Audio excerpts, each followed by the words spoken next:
Tired of dealing with annoying flies, fruit flies, and gnats in your home?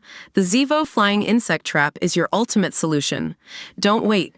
Check out the link in the video description now to get your Zevo Flying Insect Trap on Amazon and enjoy a bug-free home today. Storyville, Inheriting the Castle, BBC4. Fairy tales aren't all they're cracked up to be. Justina Olivo is a real-life Cinderella, the maidservant granted her own castle by a magical godmother. Justy is surrounded by her animal friends, a lamb who loves cuddles, a piglet that demands to be bottle-fed every half hour, and a chicken called Love of My Life who thinks she owns the place. But the moodily surreal, Storyville documentary, Inheriting the Castle, is 75 minutes steeped in loneliness.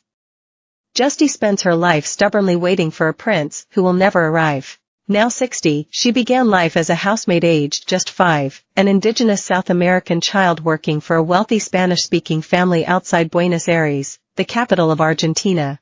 Though she was barely more than a toddler, her first job was to wash the floors, just like Cinderella. The lady of the house would yell at her for leaving footprints on the wet patches. But the super-rich socialite and her serving girl gradually became inseparable. When her employers took holidays to Europe, Justy looked after the house, with its high windows, its turret and the surrounding cattle ranch.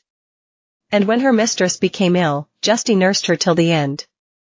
The house was her reward, on condition that she never sold it. This much we gathered from snippets of conversation throughout the film. But many questions were left unanswered, because director Martin Benchamal chose not to use a narrator. Apart from the crumbling castle, Justy appeared to have nothing. Every morning, she summoned the cows to be fed by blowing a trumpet made from a length of metal tubing. But the herd was dwindling, sold off to bring in cash or lost to disease and the slaughterman. Her only human companion was her 20-year-old daughter, Alexia, who seemed too depressed to get out of bed most days. Alexia was car crazy and dreamed of being a racing driver, but she would have settled for being a garage mechanic in the city.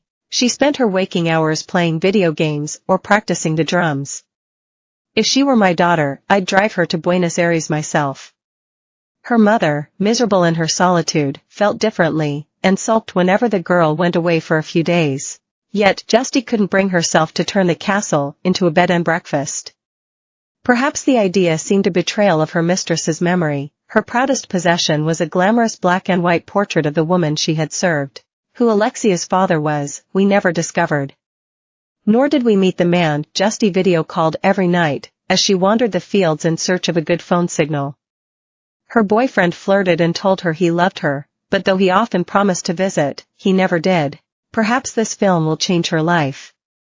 No doubt hundreds of sightseers will turn up, out of sheer curiosity.